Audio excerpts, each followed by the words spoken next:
I'm with Gidon Ariel, and we are talking about the Jewish holiday of Shavuot. Now, Gidon, what is Shavuot? Shavuot is a Hebrew word that has two meanings. One is weeks, like, this is a week that starts on Sunday, Monday, Tuesday, a week, a multiple of weeks. And the other is promises, oaths.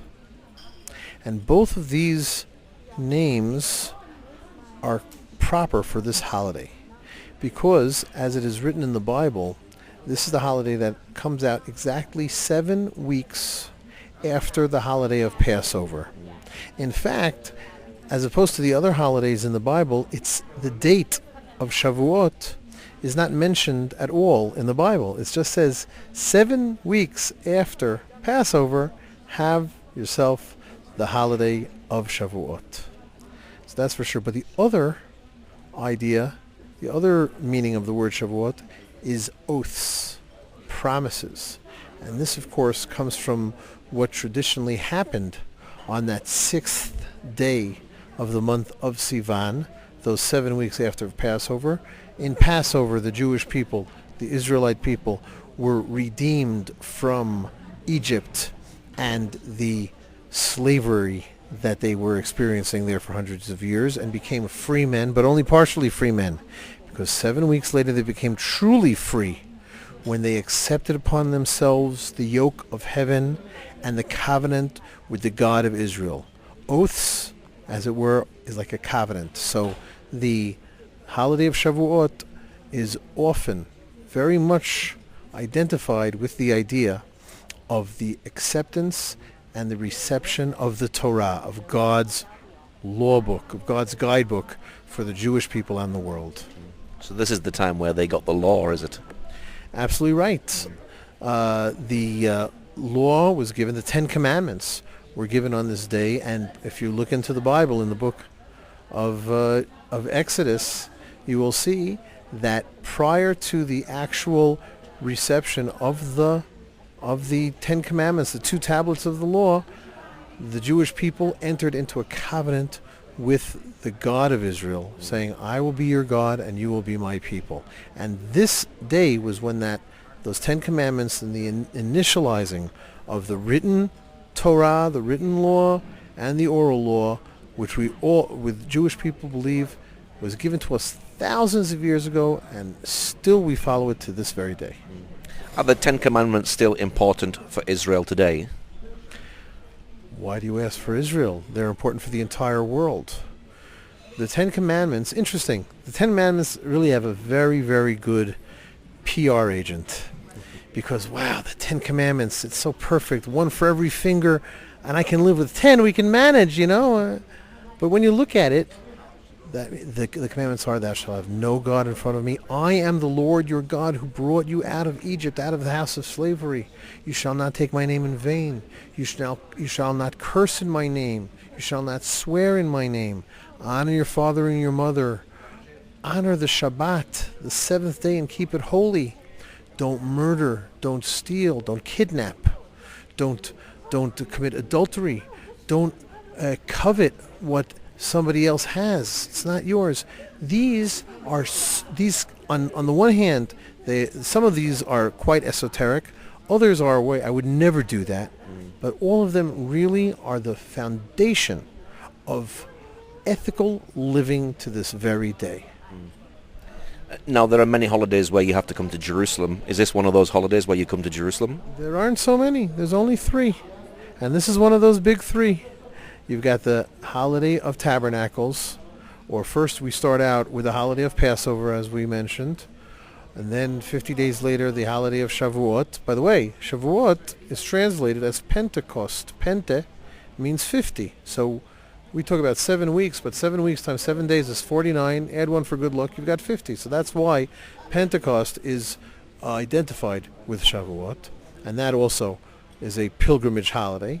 When the Bible commands us, everybody is supposed to come up with the sacrifice from God, for God, from the blessing that He has blessed you with. And of course, the last but not least is the happy holiday of Tabernacles, Sukkot, which recently over the past few years, more and more Christians recognize that the Bible commands even non-Jews to celebrate the holiday of Sukkot, holiday of tabernacles in Jerusalem. And so that's why we have thousands of people coming to Israel during the fall holiday of Sukkot. Please come and celebrate with us. Now, Shavuot is also the grain harvest, so this must have been a very busy but joyous time. I'll tell you, the closest I come to a grain harvest is ripping open the bag of my cereal in the morning. I apologize. I've moved forward to the 21st century, but it's great to be connected to a tradition, to the Bible, that brings us close to the land, because the land is really what the covenant is all about in the Bible with the Jewish people, with the Israelite people. And the idea of grain, the idea of farming, is something that we'd lost over thousands of years of exile, and we came back to this land of Israel and we made it bloom. And that is the most amazing of the prophecies which have come true. That you, O hills of Israel, give forth your branches and shoot forth your fruit, for my people Israel are coming close and they are almost here. That is the verse that I'll let your listeners try to find it using Google. That is the verse that really made me most excited to say, wow, this is something real is going on here. And ultimately that's why I moved to Israel. So I eat the grains. I don't sacrifice them so much, and I don't harvest them so much, but I feel very connected to the land and the God of this land. Now, are you supposed to bring a sacrifice to God, a first fruit? Exactly.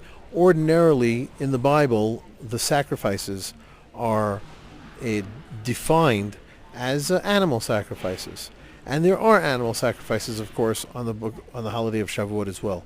But the beautiful idea of the first fruit, the bikurim, and this is, I'm going to stretch a little bit over here. I told you before about how the word Shavuot has two meanings. The word bikurim also has two meanings if you spell it a little differently. The first is bikurim, from the idea of first, like you said, first fruits. The other is bikurim, is like levaker. It means to visit. This is an opportunity for you to come and visit.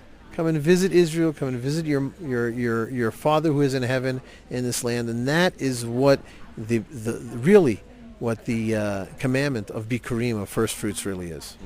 And what do you do? And what do you do to celebrate in the synagogue for Shavuot? That's beautiful. Really, the holiday of, and sorry for giving a little of an introduction over here, the holiday of Passover, everybody knows that you eat matzah, you eat unleavened bread, and you're not allowed to eat leavened bread. And everybody knows about Sukkot, tabernacles. You sit out there in the booths, and you wave the palm fronds and the citrus fruits and a good number of other commandments and traditions. On Shavuot, what we do is, first of all, we decorate the synagogue with a little bit of grass, a little bit of flowers, some branches, to make it look like we're out in the wilderness ready to receive the Torah. And we also read the scroll of Ruth, and we do other prayers, but the most important tradition of the holiday of Shavuot is to stay up all night long studying the Torah.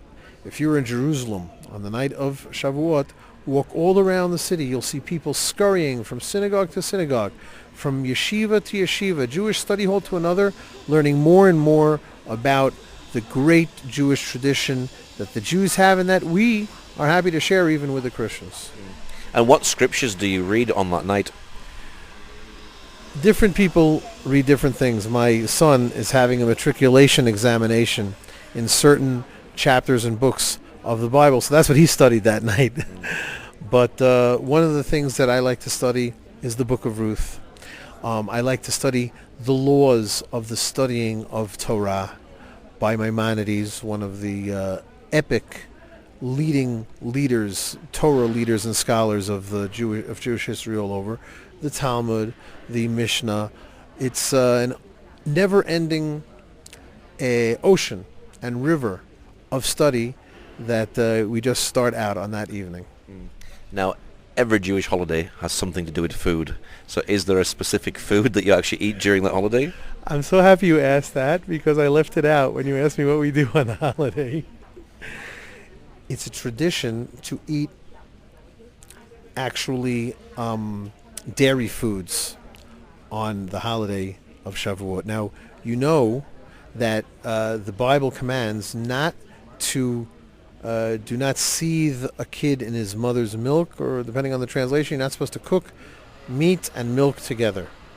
So one of the reasons for this tradition of eating dairy foods is because the Jewish people, they got the commandment in the Torah not to eat meat and milk at the same time when they got the Torah. It's not in the Ten Commandments, but there were actually quite a few other laws that were given that night. They said, what are we going to do? We can't eat meat and milk together anymore. And you know what? If we eat meat, then we won't be able to eat milk afterwards. So let's eat milk tonight. So that is why, in that tradition, we eat milk products on Shavuot.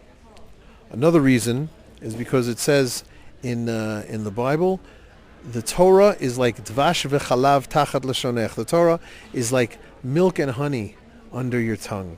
So we like to eat that also. And perhaps most importantly, the Dairy Marketers Association of Israel all got together and decided we want everybody to eat milk products this night. And if you come to Israel, you cannot get away from it. So it's probably a little bit of all three. And what's your prayer for fellow Jews around the world on Shavuot? My prayer for fellow Jews around the world is that we should all get together, because the Torah was given on the near the mountain of Sinai, of course. And the Bible says they all got together and they parked, as it were, next to the mountain. But it says in the Bible, the word parked there is singular as opposed to plural. What do you mean they all parked? It says he parked. So the rabbis, the scholars taught on that verse, they parked there, b'lev echad ki ish echad, with one heart like one man. So my prayer and blessing for the Jewish people is that we shall continue to have unity, and we shall grow our unity in our love for each other, our love for our fellow man, and our love for the God of Israel. Okay, Gidon Ariel, thank you very much. It's a pleasure. We'll see you next holiday.